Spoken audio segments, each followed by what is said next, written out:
Assalamualaikum warahmatullahi wabarakatuh. Halo teman-teman, di sini saya akan menjelaskan materi tentang penetapan prioritas program dari mata kuliah perencanaan wilayah pedesaan. Di sini yang kita ketahui, perencanaan prioritas program mempunyai sebagai berikut. Yang pertama ada indikator keberhasilan, yang dimana peserta mampu menetapkan prioritas program jangka menengah dalam rangka prioritas keterpaduan pembangunan infrastruktur untuk pembangunan wilayah. Kemudian ada analisa SWOT. Dasar-dasar pertimbangan perencanaan pembangunan infrastruktur adalah banyaknya jumlah komponen dalam perencanaan dan desain infrastruktur yang saling berkait, saling memberi dampak dari satu infrastruktur kepada infrastruktur lainnya. Pendekatan terpadu diperlukan untuk keberhasilan pemberian pelayanan akan infrastruktur. Kunci utama dalam penyusunan perencanaan terpadu adalah berbasis pada wilayah dan kawasan.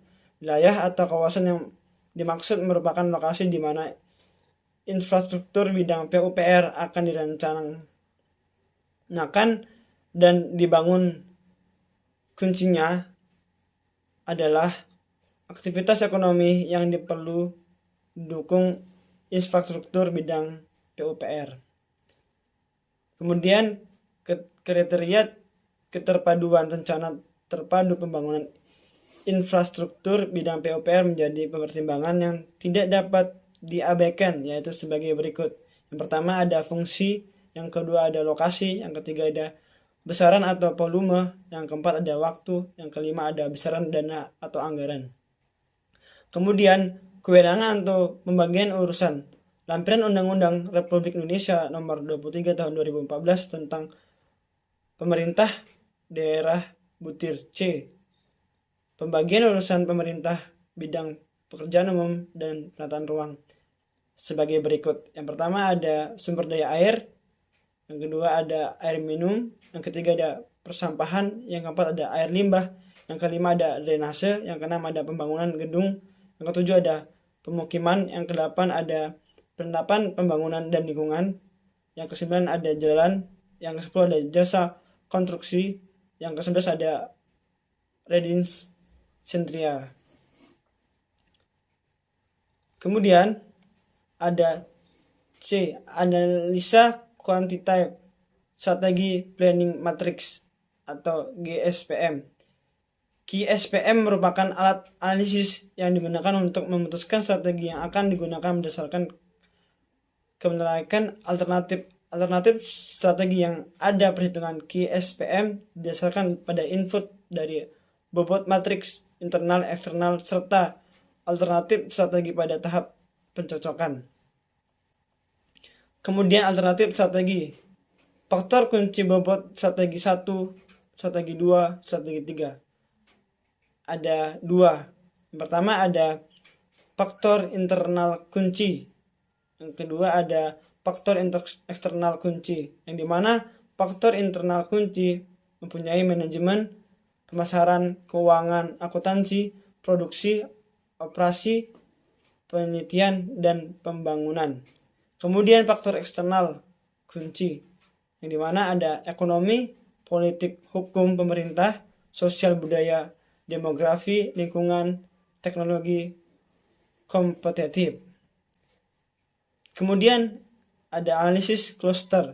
Metode analisis cluster adalah metode pengelompokan wilayah atau objek berdasarkan karakteristik yang sama dari sejumlah kriteria. Jenis skala data yang dapat dipergunakan adalah interval atau rasio. Metode ini dapat mengelompokkan sejumlah besar wilayah objek dan dengan data atau indikator yang jumlahnya besar.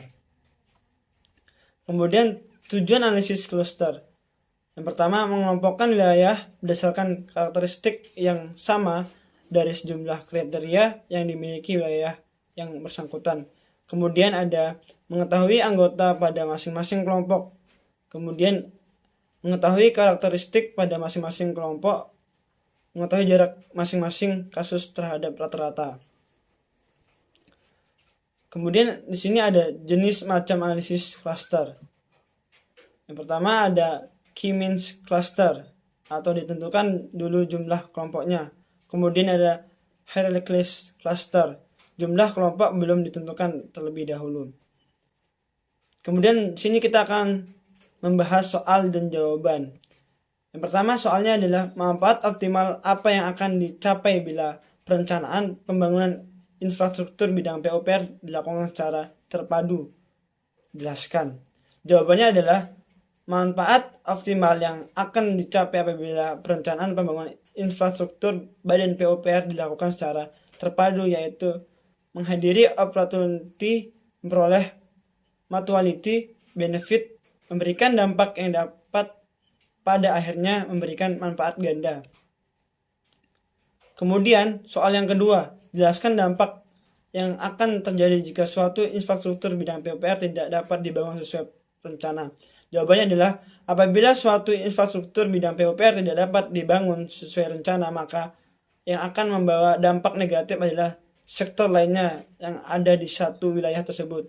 Infrastruktur bidang PUPR merupakan sarana penunjang bagi sektor lainnya dalam kawasan yang akan dikembangkan.